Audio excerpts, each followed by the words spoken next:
जैसे स्नील भाई ने बेच रखा है तो उसका वेट 22 किलो है, 23 kg तक अलाउ। लास्ट स्टेप आती है बोर्डिंग द फ्लाइट। तो देखिए अब आपकी सारी चेकिंग प्रोसेस थी ऑलमोस्ट एंड हो चुकी है।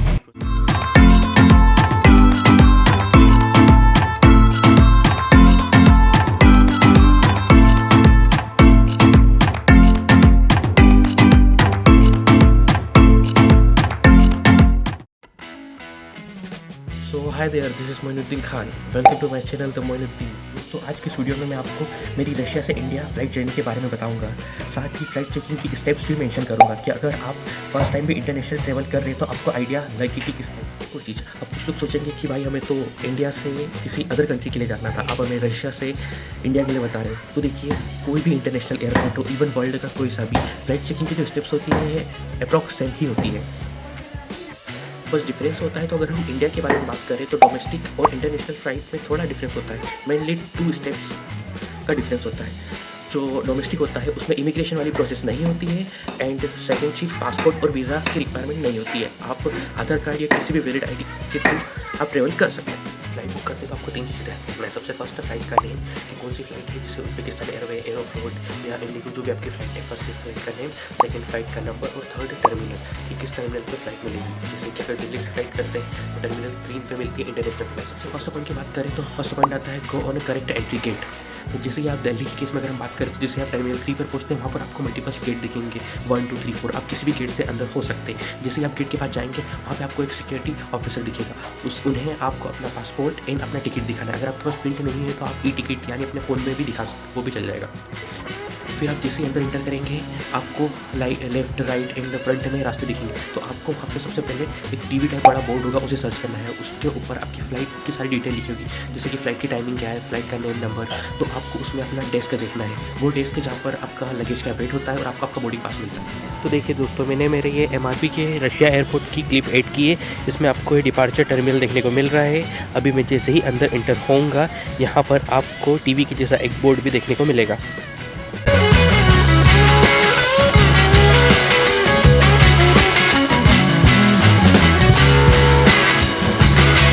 देखिए दोस्तों, सारी डिटेल लिखी हुई है फ्लाइट से related. Luggage weight and take your body. जैसे ही आप डेस्क के पास जाएंगे वहाँ पे आपको मल्टीपल लाइनें दिखेगी, जैसे कि economy, premium economy and business class की। तो आपको क्या करना है, आपको इकोनॉमी वाली लाइन में लगना है। तो जिस लाइन में मोस्टली ज़्यादा भीड़ रहती है, रश रहेगी, वो इकोनॉमी वाली लाइन होगी, तो आपको वहाँ पे लग जाना है। देन आपको जो डेस्क पे ऑफिसर बैठे रहेंगे उन्हें अपना पासपोर्ट एंड अपना जो वीज़ा है वो शो करना है और अपना टिकट दिखाना है। वो आपको आपका बोर्डिंग पास दे देंगे और वहीं पर आपका वो बैग रखेंगे। उसका वेट होगा जो आपके टिकट पे दिया था, जितने भी केजी अलाउड था, जैसे 23 या 46 जितना भी आपका था, वो उसके अगर उतना निकला वो आपका बोर्डिंग पास सेंड ओवर कर देंगे। आपकी वेट का वेट होता है, जैसे स्नील भाई ने बेच रखा है तो उसका वेट 22 किलो है, 23 kg तक अलाउड। तो अब मेरा नंबर है।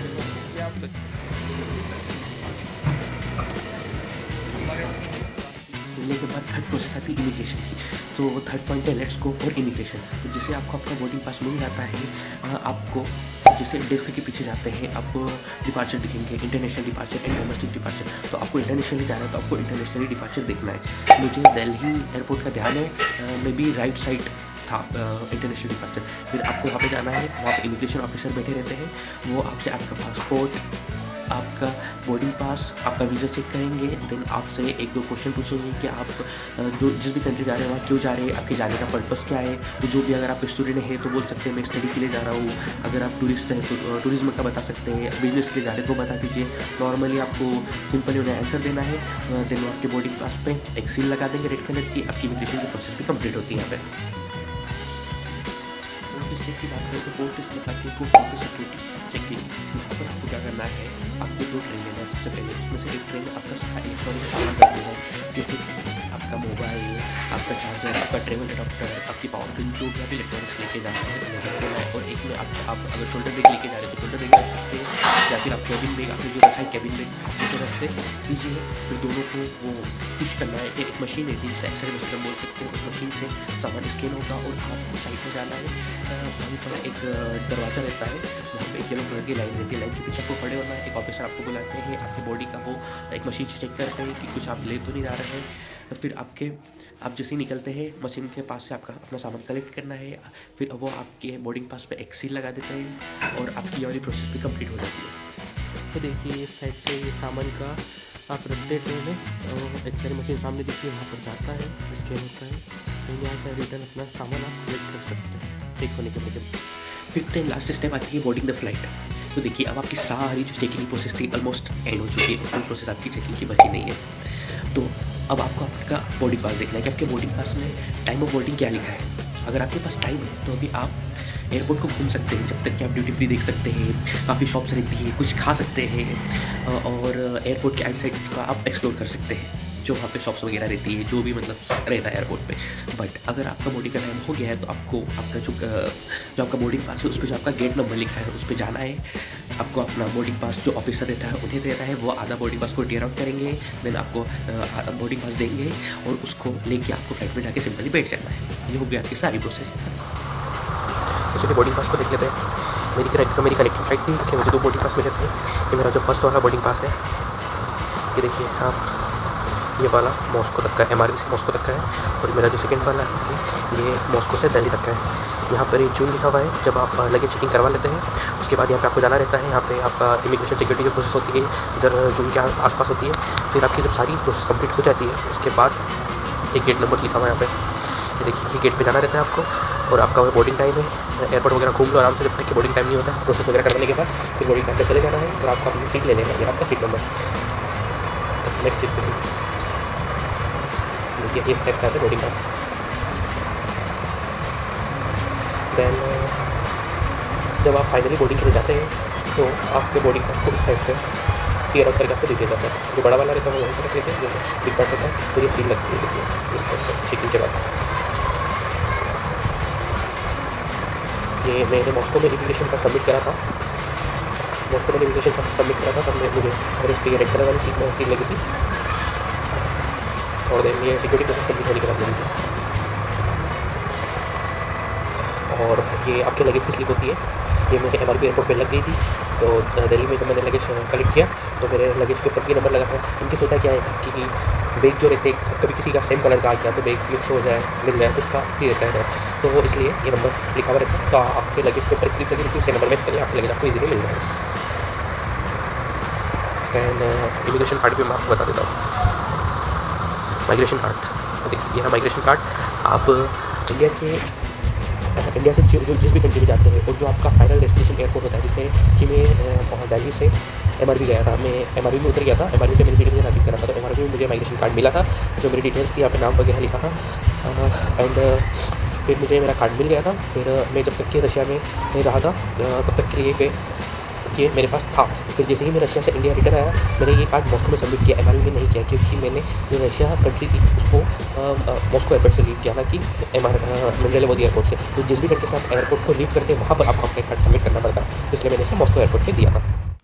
तो दोस्तों कॉमन क्वेश्चंस में सबसे फर्स्ट क्वेश्चन आता है how much luggage allowed in flight. तो ये आप जब टिकट बुक करते हो जब आपको पता चल जाता है 23 kg है या फिर 46 kg है, उस टाइम आपको पता चल जाता है। सेकंड क्वेश्चन आता है व्हेन टू रीच एयरपोर्ट। तो आपको एटलीस्ट 3 घंटे पहले एयरपोर्ट पहुंचना चाहिए, क्योंकि जो चेकिंग की प्रोसेस होती है थोड़ी लेंदी होती है, टाइम कंज्यूमिंग होती है। और थर्ड क्वेश्चन आता है कनेक्टिंग फ्लाइट और डायरेक्ट फ्लाइट। तो कनेक्टिंग फ्लाइट जो होती है वो आपको, जैसे आप इंडिया से किसी भी कंट्री जा रहे हैं तो डायरेक्ट नहीं उतारती, वो किसी दूसरी कंट्री के होकर थ्रू जाती है, तो उसे हम कनेक्टिंग फ्लाइट बोलते हैं। और डायरेक्ट फ्लाइट जो सीधे इंडिया से आपको दूसरी कंट्री में उतार देती है वो डायरेक्ट फ्लाइट कहलाती है। तो कनेक्टिंग फ्लाइट डायरेक्ट फ्लाइट के कंपेयर में थोड़ी सस्ती होती है, इसलिए मोस्टली लोग कनेक्टिंग फ्लाइट से जाना प्रीफर करते हैं।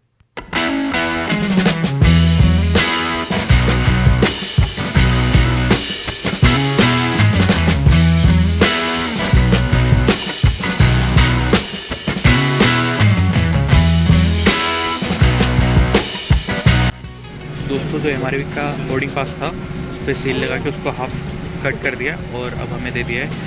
अब हम बाय बस जा रहे हैं जो मेन जहाँ पे फ़्लाइट लगी हुई है वहाँ से, फिर मिलते हैं।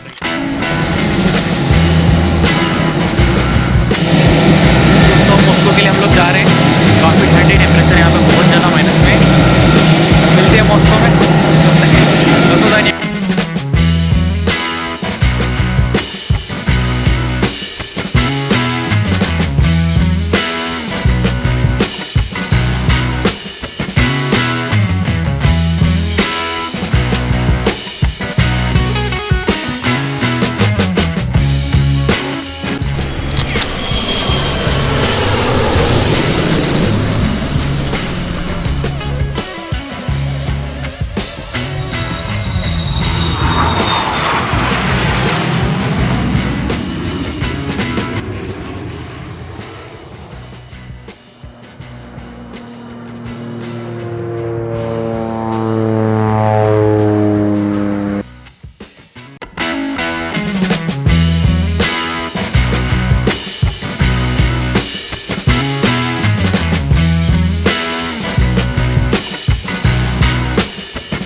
बाहर निकल रहे बस एयरपोर्ट से।